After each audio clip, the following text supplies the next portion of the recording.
Okay, તો નમસ્કાર. હું આજે તમને એક જબરજસ્ત રિઝલ્ટ જોવા માટે લઈ રહ્યો છું. અને આજે જે રીંગણીની વાડી અને રીંગણીની વાડીમાં મને જબરજસ્ત એક રિઝલ્ટ મળ્યું છે. તો નમસ્કાર. નમસ્કાર. શું નામ તમારું? પડિયાદ ધર્મેન્દ્રભાઈ કાંજીભાઈ. આ ગામ કયું? ગામેઠા. ગામેઠા ગામ. અને તાલુકો? પાદરા. તાલુકો પાદરા. અને જિલ્લો? વડોદરા. જિલ્લો વડોદરા.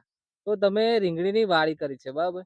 તો રીંગણીની વાડીમાં તમને જે પ્રોબ્લેમ હતા, શું પ્રોબ્લેમ હતો? જવતર નતું થતું. બરાબર, જવતર થતું નતું. તો તમે એમાં પહેલા ટ્રીટમેન્ટ કઈ કરી હતી? હા. બીજી દવાઓ વાપરી હતી? બરાબર છે. એ દવાથી તમને કેવું રિઝલ્ટ આવ્યું? રિઝલ્ટ નતું મળ્યું. બરાબર છે. તો દર્શક મિત્રો, જે એમને રિઝલ્ટ મળ્યું છે તેમને પહેલા એકવાર રિઝલ્ટ બતાવજો. તો દર્શક મિત્રો, તમે જોઈ શકો છો આ રીંગણા. પહેલા તો હાથની મેં જે રીંગણાની લંબાઈથી લઈને તમે જોઈ શકો છો. આ દર્શક મિત્રો કેટલું લાંબુ રીંગણું થયું છે. ખાલી આપણે કેટલા સ્પ્રે માં તમે? એક જ સ્પ્રેમાં ખાલી તમને આટલું બધું જબરજસ્ત રિઝલ્ટ. હવે રીંગણીની અંદર પણ બતાવજો અમને જે કે રિઝલ્ટ. તો દર્શક મિત્રો, તમે જોઈ શકો છો એની લંબાઈ. તમે જો રીંગણીની લંબાઈ, રીંગણા લાંબા થતા નતા, બરાબર છે. રીંગણીની લંબાઈ થી બધા આખા ખેતરમાં તમે જોઈ શકો છો.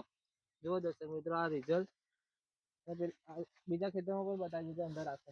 જો દર્શક મિત્રો, આ રિઝલ્ટ જો ખાલી એમના પાનની લંબાઈ થી જોવા. પાને પર રીંગણા લાગી ગયા છે.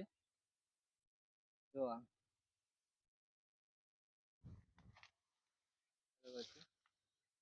આખા ખેતરમાં પણ એમને કપાસમાં પણ સારું એવું રિઝલ્ટ દેખાઈ રહ્યું છે. તો તમે આ દવા વાપરી, બરાબર છે? તો તમને આ દવા કેવી લાગી? દવા બહુ સ્ટોપ છે અને અવશ્ય ખેડૂતનો ઉપયોગ કરવો જોઈએ. એકવાર એને ટ્રાય લેવો જોઈએ. બરાબર છે. દર્શક મિત્રો, જે એમને દવા વાપરી છે એના વિશે થોડી માહિતી આપીશ. આ છે ક્રોપ પરિવર્તન. 15 લીટર પંપમાં ખાલી 20 થી 25 ml સુધી નાખવાની, બરાબર છે. અને આ છે બૂમફાસ્ટ. બૂમફાસ્ટ ખાલી એમને ગ્રોથ પ્રમાણ માટે છે.